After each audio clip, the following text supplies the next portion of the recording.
Good afternoon, everyone. Welcome to today's update on COVID-19 in Alberta.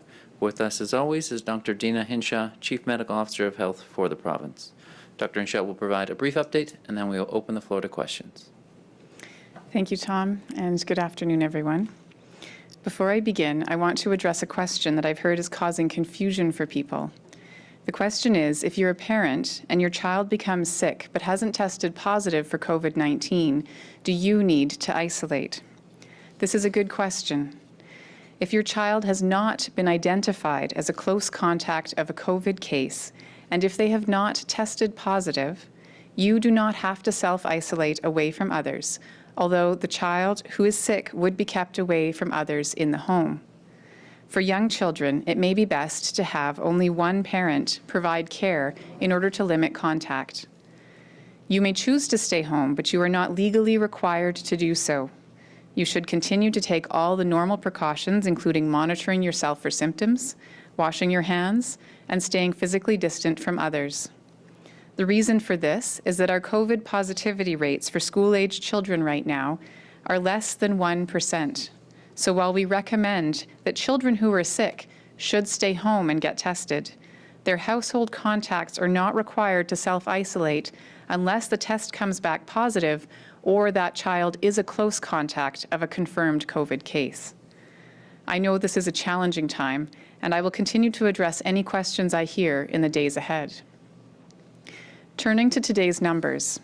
Currently, 77 people are in hospital in Alberta, including 13 in intensive care. We have identified 364 new cases of COVID-19, while our labs conducted more than 16,400 tests. 276 of those new cases are in Edmonton. As of today, AHS has confirmed that students and staff at 55 schools that previously had alerts are now back in class and off the list. There are active alerts or outbreaks in 170 schools, which is about 7% of all the schools in the province. Currently, these schools have 370 active cases in total. This number includes 72 schools that are on outbreak, including 14 currently on the watch list. Once again, I want to remind everyone that we are defining 2 cases as an outbreak, which is a very low threshold and reflective of a very cautious approach. It also takes 28 days or 4 weeks with no new cases before a school comes off of outbreak, so many of these schools have not had new cases recently. So far, in-school transmission has likely occurred in 27 schools. Of these, 21 have had only one new case as a result. Sadly, I must also report 2 new deaths in Alberta. These deaths were both in patients at the Foothills Medical Centre. They were announced yesterday by AHS. I want to express my heartfelt condolences to everyone who has lost a loved one to COVID or any other cause during these difficult months. There are currently 83 cases, including 42 patients linked to the Foothills Medical Centre outbreak. More than 2,300 tests have been conducted as Alberta Health Services is taking aggressive measures to identify any potential individuals who may have been exposed. There is also an outbreak now connected to 2 units at the Misericordia Community Hospital. In total, 10 cases are linked so far, and widespread testing is underway. My colleagues have informed me that outbreak protocols are being implemented at the hospital to ensure the ongoing protection of patients, staff, and visitors. Visitation to the affected units is restricted, but the hospital outside of those units remains safe for patients. Today, I would like to update you on COVID-19 in the Edmonton zone and announce new voluntary public health measures for the capital region. As I said on Monday, I am very concerned about the sharp rise in cases that we are seeing. As of today, there are more than 1,250 active cases in the zone. Over the past week, the positivity rate has increased to 4% in Edmonton. And the R value for Edmonton, which measures how many new cases on average are infected by each person who already has the virus, has risen from 1 to 1.3 in the past week. My team and AHS have been closely investigating the spread of the virus in the city. All parts of the Edmonton zone are being impacted by the rising spread of the virus, either directly or indirectly. While case ratios are highest in the northeast portions of the city of Edmonton, they are also high in southern Edmonton and other areas as well. As I mentioned on Friday, about 11% of active cases in Edmonton worked or attended social gatherings while symptomatic, which is concerning. Currently, about 36%, almost 2 out of 5 cases in Edmonton, were exposed by a close contact. Another 26% are linked to an outbreak. Where transmission is known, household or community contacts appear to be a key driver in spreading the virus throughout the city. Social gatherings and family gatherings continue to be a factor in virus-spreading events. We have also seen several workplace outbreaks where spread between employees has occurred, showcasing an opportunity to improve prevention measures within workplaces. The Edmonton zone now faces a crucial juncture. While the system is able to support the current caseload in hospitals and ICUs, the acute care impact is a lagging indicator. It typically takes 1 to 2 weeks before a rise in cases contributes to a rise in hospitalizations. We have been in close contact with officials in the City of Edmonton and other partners across the zone regarding this situation. We must take action to slow the virus's spread in the zone and make sure the health system can continue supporting Albertans with COVID-19, influenza, and many other needs. That is why, effective today, I am announcing 3 new voluntary public health measures in the Edmonton zone. These measures are voluntary because we still have sufficient hospital beds and capacity to meet the current needs in Edmonton. But we are moving forward with them because it is important to use our current data as a call to action. First, all family and private social gatherings should be limited to no more than 15 people. This is the maximum. The fewer people we come into contact with, the lower the risk of exposure or of us exposing others. This does not impact schools or more formal gatherings such as theatres, worship services, or other gatherings where an organizer is ensuring that all COVID guidance is in place. In these other settings, though, it is critical that all COVID guidance be followed carefully.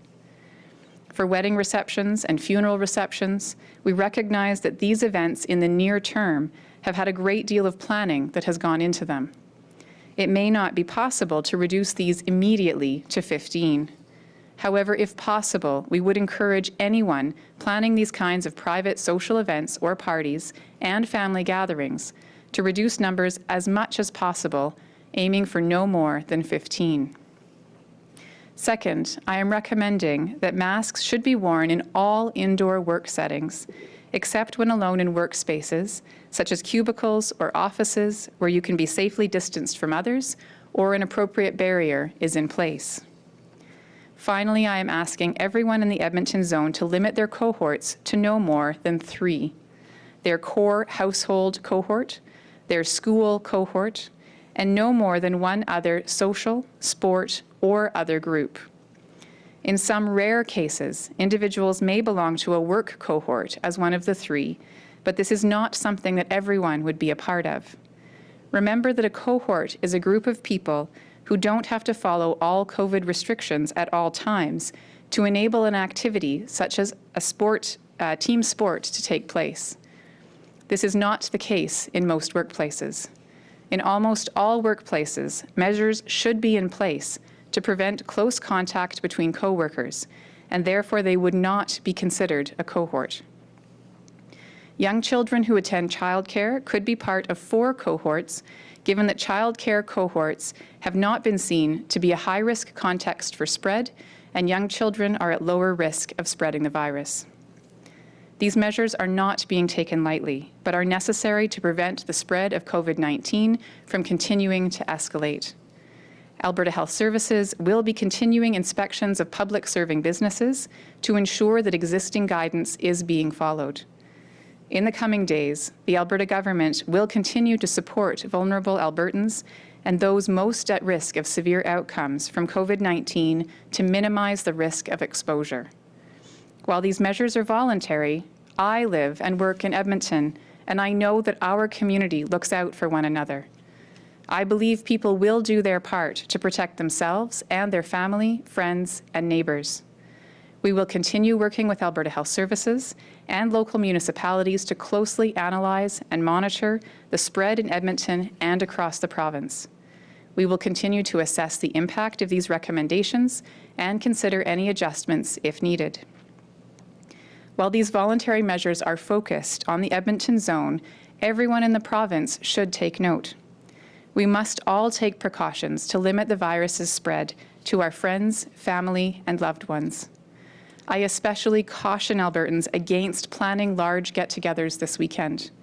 Now is not the time to be gathering in large groups, traveling long distances for the holiday, or sharing food or utensils with people outside your cohort. Keep your Thanksgiving small, keep it safe, and protect one another. I know that the need for voluntary measures and the caution against gathering with extended family and friends is disappointing to many. It has been a long, hard year, and the fight against COVID is far from over. But we have learned much about this virus, and our collective action is incredibly powerful. By working together, we can all protect each other, reduce the spread, and lift these measures as soon as possible. Now more than ever, we need to take care of each other and help protect each other. As we look forward to this Thanksgiving weekend, we still have many things to be thankful for. I've heard many stories in the past weeks of people stepping up and going above and beyond to protect their communities. This is part of who we are as Albertans.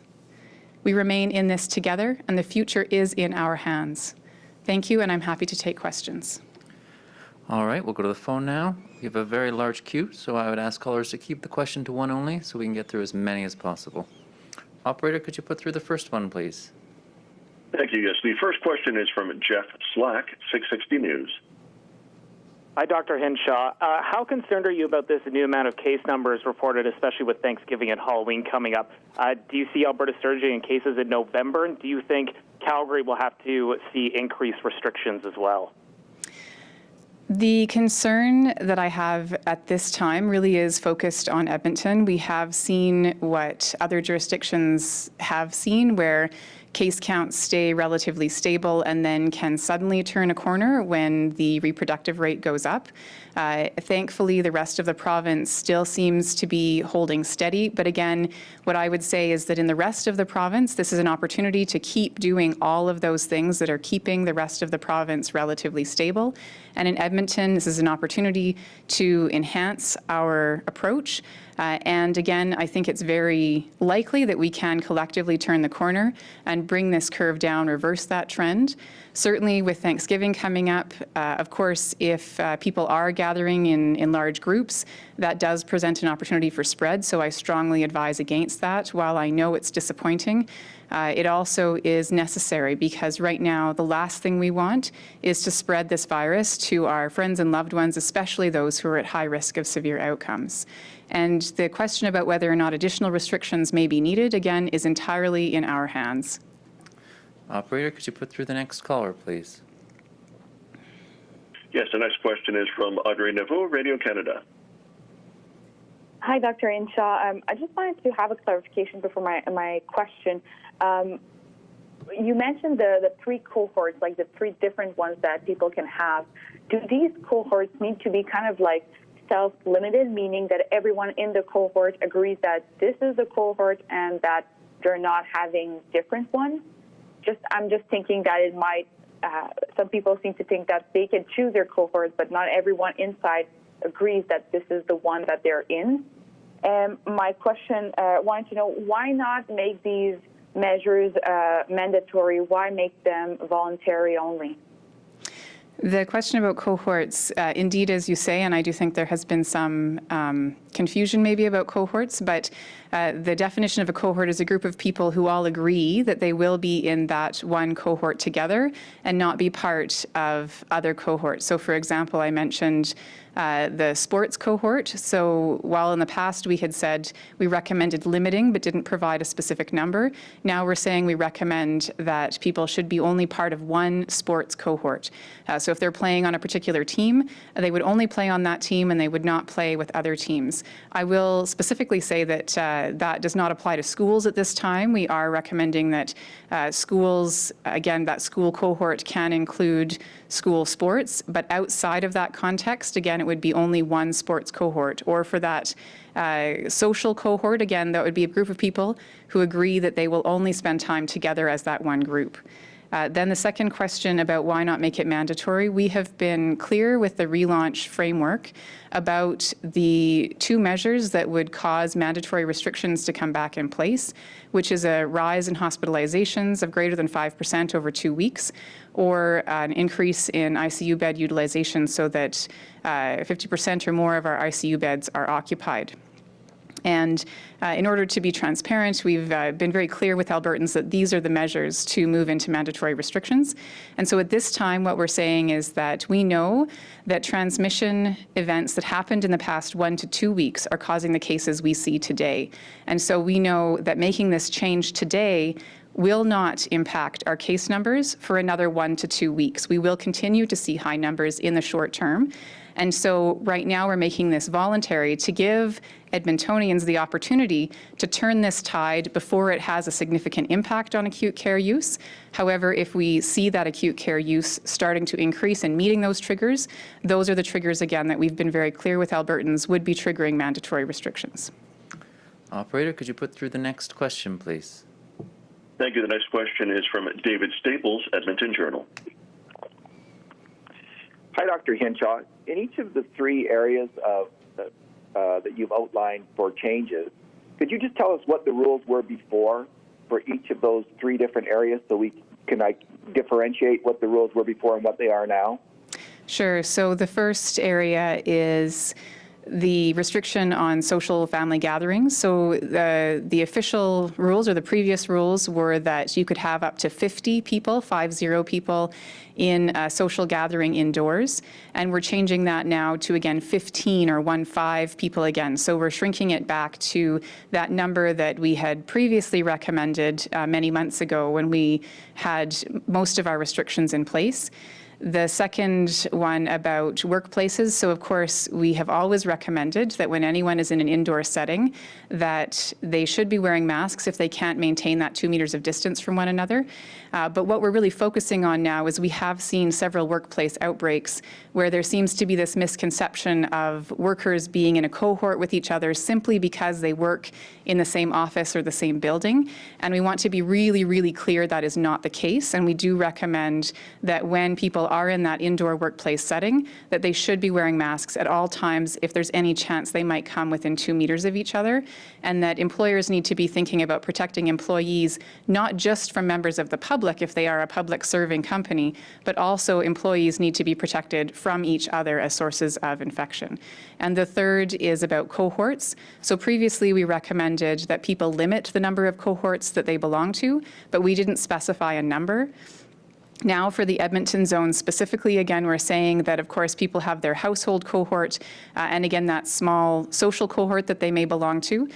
Then there's school cohorts for children, of course, that if those who are attending school have that as a part of their cohort. We're now saying that the new voluntary measure is that there would only be one additional discretionary cohort that those children would belong to. So, for example, only one sports team outside of school, or only one, for example, if they're part of a dramatic production, it would only be that and nothing else. And as I mentioned, the younger group of children who attend childcare, that could be also allowed up to 4 for those very young children, again, because that doesn't seem to be an area where we've had significant transmission. And again, we know that younger children, at this time, the evidence indicates that they are much less likely to transmit. Operator, could you put through the next caller, please? Jason Herring, Post Media. Good afternoon, Dr. Hinshaw. I just wonder if you have any thoughts on why Calgary has seemed to avoid the kind of rapid surge we're currently seeing in Edmonton. Active cases in Calgary are actually down today. It's a good question. I don't think we know 100% why that's the case. I can give you a a possibility, which may or may not be contributing. We certainly know that in Calgary, in the early part of the pandemic, Calgary consistently had higher case numbers. And so for a very long time, there was quite a lot of work that went into making sure that the population there knew the risks, knew what they needed to do, and to bring it down. And so it's possible, again, I don't know this for sure, but it is possible that because of that, people who live in Calgary have had longer to have the importance of those measures really emphasized for them, whereas in Edmonton, because in the past 8 months, typically Edmonton has had a bit of a lower case count. It's possible that people have maybe not paid as close attention to the rules. Again, I don't know that for sure, but we certainly don't see a massive difference in transmission patterns between Edmonton and Calgary. But again, I would say that this is not the time for complacency. And so people outside of Edmonton, whether in Calgary or other parts of the province, need to continue those precautions that they have in place right now. That is a part of why I believe we are not seeing the same kind of spread outside of the Edmonton region. Operator, could you put through the next caller, please? Julia Wong, Global News. Hi, Dr. Hinshaw. I recognize public health had to look at trends and patterns to see whether restrictions were needed in Edmonton. However, you said since the summer that social gatherings were part of the problem. The city has been on the watch list for weeks now, and the active case rate per 100,000 people is roughly double the threshold for it being on the watch list. How come it took so long for restrictions to be reintroduced? Also, can Edmontonians be blamed for the rising cases when the rules in this province were relaxed, allowing them to have larger cohorts and hold larger gatherings? Should there have been a slower approach to easing restrictions? The first question about the timing of this, we of course have seen slightly increasing numbers in Edmonton for some time. What we have been doing is watching, of course, as you know, even in Calgary, we did see rises and falls in case numbers that we were able to bring under control with public health measures. And it's really important, as I've said for a long time, that we consider both the impacts of COVID as well as the impacts of restrictions, and that we're trying to balance between those two. What has changed in the past week in terms of Edmonton is that while Edmonton did have higher case counts for several weeks, those case counts were only increasing slightly or staying relatively stable. And it's only in this past week that we have seen an increase, as I mentioned, in that reproduction number, moving from around 1 to 1.3, and that tipped up very quickly, as well as the sudden increase in those daily case counts. So again, we wanted to make sure that while we were watching closely and making sure that we were doing everything we could at that local outbreak control level, wanting to give opportunities to see if we could bring it under control as we had in other places. And so now we're seeing again that we've tipped into a faster rise in spread. And I believe at this point, again, this is where it's necessary to move into an enhanced mode for Edmonton and provide these additional voluntary measures. With respect to the speed of reopening, I think it's interesting, again, that the same easing of restrictions has happened across the entire province. And while I would say that I am focused on Edmonton, I would hesitate to use the word blame. I think in my from my perspective, I would say that, again, Edmontonians perhaps haven't had the personal impact of COVID that some others in the province may have experienced. And I know we've done some focus groups in the last month or so to look at the opinions of people and those who maybe aren't following restrictions, what would prompt them to do so. And unfortunately for some people, the answer is that they would follow restrictions if they were personally impacted. So while I think it's really critical that all of us take measures so that we are not personally impacted, for some people, unfortunately, they are more strongly motivated when it hits closer to home. And so we are seeing these rising numbers in Edmonton. It is going to impact more of us. And now is the time to be motivated to turn that tide. But again, this has not impacted the entire province the same way. So I would say that the issue in my mind is not the province-wide easing of restrictions, but rather, unfortunately, some trends in Edmonton right now that I believe we can turn with these voluntary public health measures. All right, we've got time for 3 more questions. Operator, could you put through the next caller, please? Dustin Cook, Post Media. Hi, Dr. Hinshaw. I'm wondering, is there any concern that the term voluntary measures doesn't hold enough weight here, and what's the message to Edmontonians to follow these new measures? The question about whether or not it holds enough weight, I suppose that would be a question for Edmontonians to answer. In my mind, again, what we're doing is saying we made a commitment to Albertans when we started our relaunch that we would be transparent in the measures that would prompt reversals in our easing of restrictions, and those were clearly our acute care utilization metrics. We haven't hit that, and so again, we're keeping our promise to Albertans that those mandatory measures are linked to those two key metrics, and at the same time, by these measures today, we're giving Edmontonians the opportunity to bend that curve before we start to see that significant acute care impact. So it really is up to Edmontonians to pick up this challenge, which I believe we are up to that challenge, and make a difference before we start to see that acute care impact. And again, I think this is something that we can do together. Operator, could you put through the next caller, please? Carrie Tate, Globe and Mail.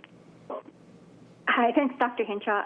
I'm wondering if there is a plan to tweak the messaging the way that you're reaching certain groups who maybe are not adhering to public health guidelines, and what changes we might see in the messaging and the strategy. It's a good question. Certainly we see, as we have for the past several months, that the highest number of cases are still in that 20 to 39-year-old age group, although, of course, that does not mean that others aren't impacted. Current active cases across the province, we have over 500 active cases right now in individuals who are 50 years of age or older. So the messaging is really focused on reminding people that even if they themselves are not at high risk of severe outcomes, their actions matter to those around them. And taking actions to protect each other is, again, the only protection we have from COVID-19. So we are working with a team, as I mentioned, that has been doing some focus group interviews, trying to understand what messages are resonating with people and what motivates people to take different actions. And we haven't completed that work yet, so I don't have specifics. But what I will say, again, is that important message of taking these actions not just for yourself, but for the people around you, and thinking about the people that you love in your life who might be older than 70 or who have chronic medical conditions, and treating everyone around you the way you would want others to treat those that you love. So again, this is about us coming together as a community and helping each other get through this. All right, operator, could you put through our final question, please? Sean Frenette, CTV. Hello, Dr. Hinshaw. Just a quick clarification in addition to my question. The case count today, according to our records, appears to be the biggest case count daily in Alberta so far, surpassing the highest previous day, which was back in April. If you can confirm that, that'd be great. And also, just your reaction to the outbreak that has happened in a church community, the Colehurst Good News Center. Yesterday, we were told it had 20 cases, today 37. How concerned are you about that outbreak right now? First of all, you're correct. This is our highest case count. I would again reiterate that we are seeing the majority of those cases focused in Edmonton, which is why we're taking the measures we're taking today. The second question about that church outbreak, we have had several outbreaks in faith groups over the past couple of months, and really a critical success factor has been working with leadership in those faith groups. And in this case, like all those others, again, local public health will be working with those leaders. We do know that worshiping and gathering in faith communities can potentially be a risk factor if all of our guidance isn't followed. And so we have had several meetings with faith leaders in our province. And I really appreciate all of the measures that leaders across this province have taken. We have had worship services open with no maximum restrictions since June. And we have seen very few of these outbreaks. Of course, they do happen from time to time. Each one is concerning and does get that follow-up. But again, it's an opportunity to highlight how leaders of faith communities have really stepped up to the challenge and kept their communities safe. And that is something that I would encourage them to continue to do, because again, this is something that can only be prevented by our collective action. Thank you all for joining us. Dr. Hinshaw will provide the next update on Tuesday afternoon. Have a safe Friday and long weekend.